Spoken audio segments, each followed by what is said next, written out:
For this whole idea, I've been like, this is actually a spiritual sequel to another short I directed last year called The Myth of Summer. And it kind of takes place in that same kind of future suburbia. It's more of a coming of age between two sisters, um, saying goodbye to each other after the end of a long summer. And while in the background, all this kind of fantastical, like giant discarded robots are off in the distance. So I kind of wanted to emulate that again, but just maybe on a more smaller scale with just nonverbal. So it could be more easily translated over to anyone watching can understand what's going on. And the idea of the shopping cart, that it always just kind of comes to me. I think it just comes from like growing up. I live by like a bunch of bayous, and I would always see just like discarded shopping carts at the bottom of the bayou, and I just think that's so sad. And like, what's that shopping cart story? Like, how did it end up there? And I think it's just something about like taking like a camera, pointing it to an object, and just like seeing where that object goes, where it's not real in a sense, but it's like after a while you do develop feelings for it. Like you do empathize with the shopping cart, and I think it's somewhat hilarious and heartfelt that people can like connect to a shopping cart even though it's not even real. So I think that's kind of the main takeaway I want an audience to get, is to feel sad for an inanimate object. Yeah, and you accomplished that in spades. I mean, besides the obvious connection the shopping cart seeking, like with a human, it almost reminds me of a duckling or a kitten that Yes. finds a human and says, Mhm. all right, you're my human, I'm with you. Exactly. Just Yeah. follow you all around. But yeah, like I said, with the sound, like the R2D2-esque sounds coming from that box you strap to it, added an extra, just added so much emotion. Yeah, and I totally get your point. You made close to it. I mean, it's a wordless feature, a wordless film, and anyone in the world could see this. Doesn't matter what language they speak. Every emotion in the film is going to come across. Yeah, I think that's the thing we wanted, or the one thing I challenged myself the most, of like trying to convey with like as with the least amount of words as possible. And that's a good point you brought up with the sound design, because it was the first time collaborating with the mixer on this, and one of the fun challenges that we faced was making the sound almost comparable as if it was shot on video, because it was all done in post. So just kind of like figuring out like how can we kind of degrade the quality just a little without sounding too like redundant in a way or such. So it was a fun challenge. Yeah, I think you shared when you sent us a copy of the film that you actually shot on an old-fashioned 8mm videotape camera, Yes, that's correct. Mm-hmm. and that's the kind of camera I played with in college in the late Oh, no 80s. way. Oh, fantastic. So no wonder I love the look so much. It was, but it also, I think, yeah, it gives it a timeless kind of feel, I think.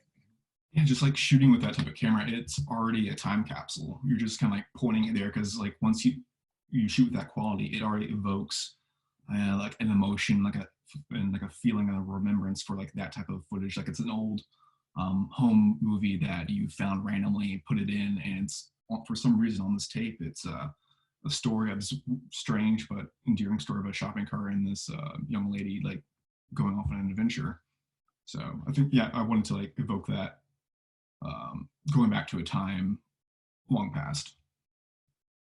For sure. And actually, as I recall, you start with blue frame, and it almost has a found footage sort of feeling Yes. there. Mm-hmm.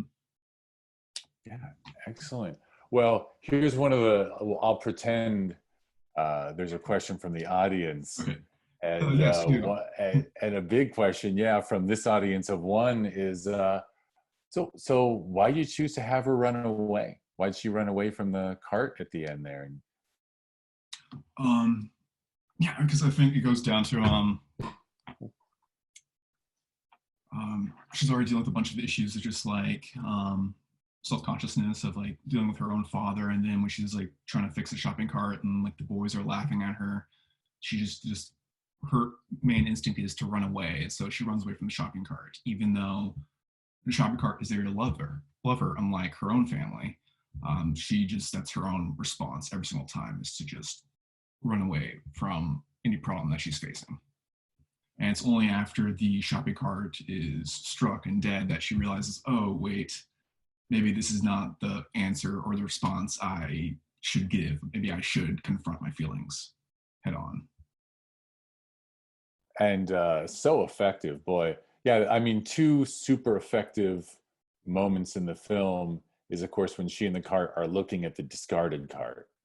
Mm-hmm. And the fact that you elicit so much empathy from me. I mean, I grew up in Los Angeles, so I mean, you're from a big city too. I mean, the level of shopping cart abandonment is ridiculous. Yes. And I happen to grow up near the LA River, where there are always shopping carts, and you always say, yeah, mm-hmm. you'd always say, so who finished with that cart and decided to throw it in there? Yeah, how did it get Because there? I wasn't a nasty teen who thought that was cool, but yeah, I mean, you felt that shopping cart's pain seeing one, you know, its cousin in that shape, and then when it falls down, I love what you do with that. It's a blue fluid, right? Like It's a it blue, kind of bleeds. like oily type of fluid. Yeah. One of the symbolize the I mean, was blood. that supposed to be like mechanical fluid, or was it really like you were representing that it's dying?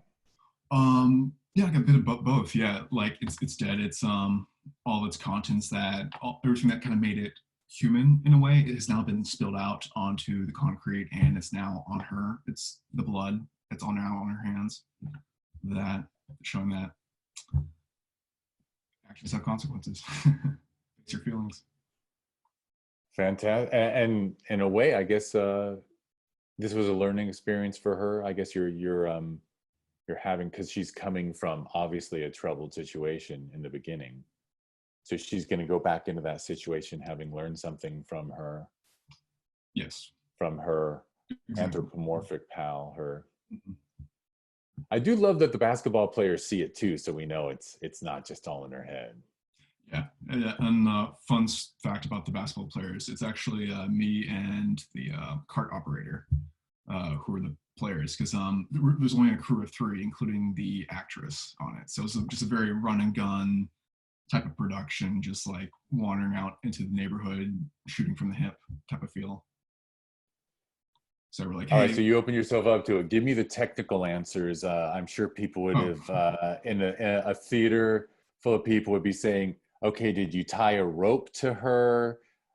Is there like a thin, is there like, you know, did you use fish line between her? Because there's some scenes, I noticed some scenes we can't see like with the wheels. I wondered if like you had her, you know, so how'd you pull off a shopping cart that moves on its own accord? Ooh, very good question. So Chip, our shopping cart, was a bit of a diva. So because we tied, initially we did do like a single fishing line, but it proved to be a little too thin, so it kept on snapping.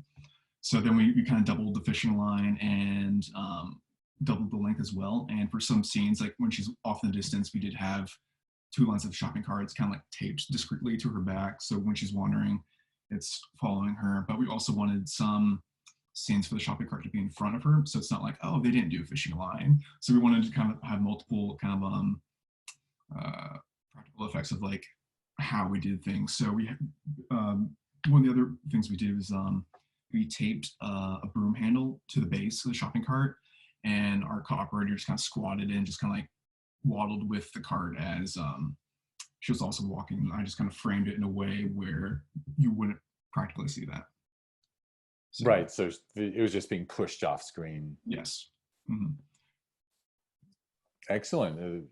You turned your cart operator into a bit of a puppeteer. Oh, exactly. Yeah, and he was thrilled to have it. It was a once in a lifetime thing for him. And did you? And then in post, did you always have an idea for the sounds you wanted it to make?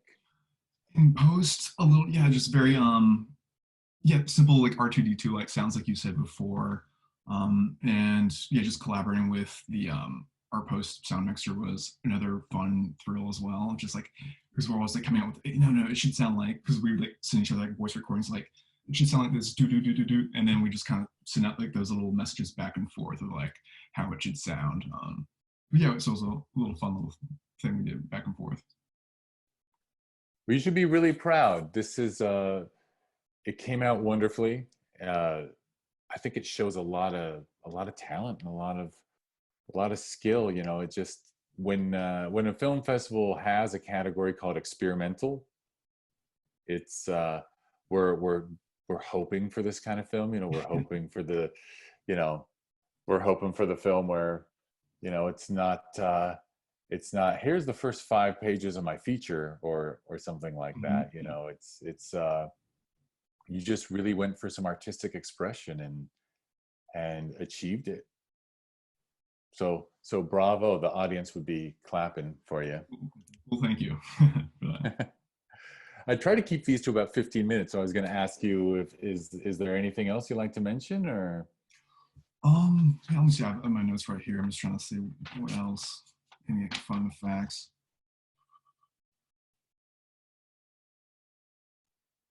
Yeah, yeah, majority of this was shot in like 2 days.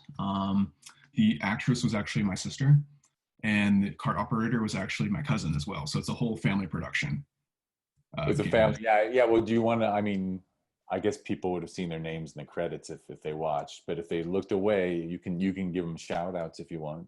Yeah. So just thank you to Laura, my sister, who's the girl in the red coat, and my cousin Matthew, who is the cart operator. They were a big help. Could not have done it without them.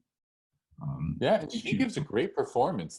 Her facial expressions. I guess it's all the director, but you got you. I'm kidding, but you got a great performance from your well, sister. yeah, she was wonderful. I mean, she did theater in high school, but nothing really beyond that. So I was surprised that she still had it, and I was like, yeah, give me more of that. That's amazing. Yeah, definitely conveys everything just through her eyes.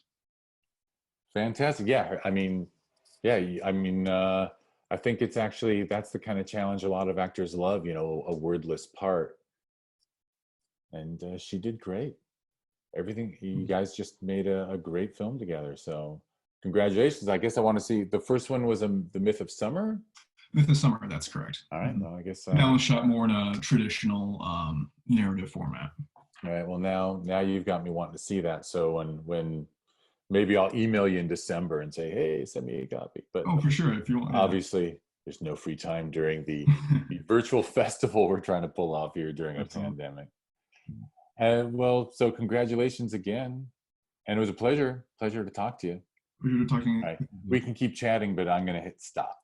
All good. All right.